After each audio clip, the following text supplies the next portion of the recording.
my name is Sean Zong, and this is my Physics 2211 Lab 4 report on oscillations. So before we get into this presentation, I'll just go over what this recording will entail. So first, there's the introduction, where I'll discuss the purpose and fundamentals of the lab. Second, the procedure, where I'll show the experimental setup and results. Third, the code, where I'll discuss the experimental versus computational models that I created. And fourth, I'll answer the questions of what if and what does it mean. So the purpose of this experiment is to analyze the motion of a spring mass system where the mass is oscillating in an arc, and it'll be shown how the system follows the energy principle by comparing to a computational model. The two main fundamental principles that we need to know for this experiment are firstly Newton's second law, which is that F net is equal to the change in momentum over time. Here, the net force is just going to be equal to the force of the spring added to the force of the gravity, and we have those written out in their separate forms, equation forms, so that we can calculate for all these variables when we need to. And then secondly, the energy principle, which is that the change in the energy of the system is equal to the work done by the surroundings as well as the heat. So the system is our mass, spring, and earth, and in the surroundings, there should be no surroundings ideally. So therefore, the change in energy of the system should be zero, since there's no work done by our zero surroundings and also no heat. So the change in all of these energies should be zero, and I've written the formulas for all three different types of energies, and I've also written an important formula for us to calculate the spring constant. This is this period equation, which we'll use in the next slide, or not the next slide, but yeah. So to set up our experiment, we first use Tracker to track the oscillatory path of the mass in the video provided. Secondly, I used that data that we collected on the time of oscillation and our initial conditions to determine the spring constant and the relaxed length of the spring. Third, using that information that we just calculated, I created a computational model of the oscillation movement. Fourth, I compared computational model with our tracker model to see if there were any differences, and I then thus determined the reason for the differences between the models. So here's just a video of what I essentially tracked. As you can see, the positions are shown on the right here. The top graph is for the X displacements, and then the bottom graph is for the Y displacements. As you can see, it follows oscillatory patterns. Not too much to see there, I guess.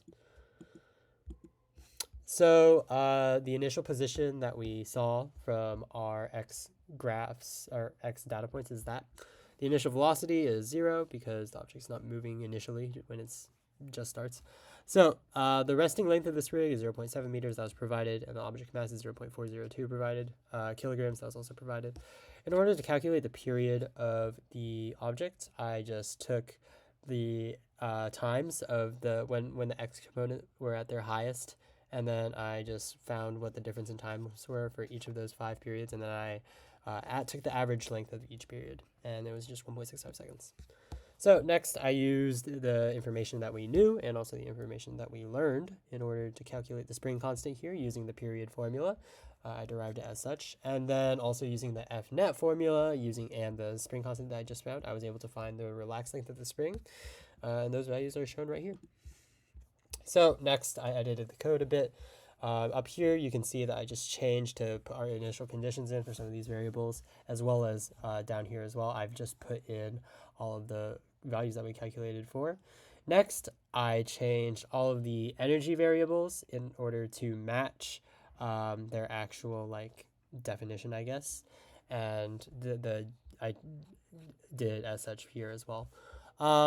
Finally, over here, I've just put in the velocity update formula, and that is about all there is to it, I'd say. So here are our experimental versus computational graphs for position over time. As you can see, for the X position over time, it's pretty accurate, our experimental versus model. And also for the Y position, it's much less accurate, as you can see. And we'll get into that in the questions, actually. So for reasons of error for why these might not have perfectly aligned, in reality, the system is not isolated from its surroundings, and there are forces doing work on the system, such as the air. Also, I probably didn't place the tracker consistently on the center of mass of the weight because it's sometimes difficult to determine where is the center of the mass. And also, I may have put in imperfect axis alignment, which would have resulted in incorrect displacement values for the position of the object. Let's answer some questions. Is the energy principle satisfied in our model? Yes, the energy principle is satisfied in our model. If you can look at the plot above, delta E is equal to 0 all throughout, as there should be no work or heat acting on the system. And finally, if we took the y position data instead of the x position, so I calculated oscillations the same as for x, and the average period was 1.52 seconds instead, and that gave us a spring constant that was higher than before for the x. So the higher spring constant would have resulted in graphs that looked much different as well, and we saw that for the y graphs they look much different than the x. So it's probably because we calculated the y graphs using a spring constant calculated by x coordinates.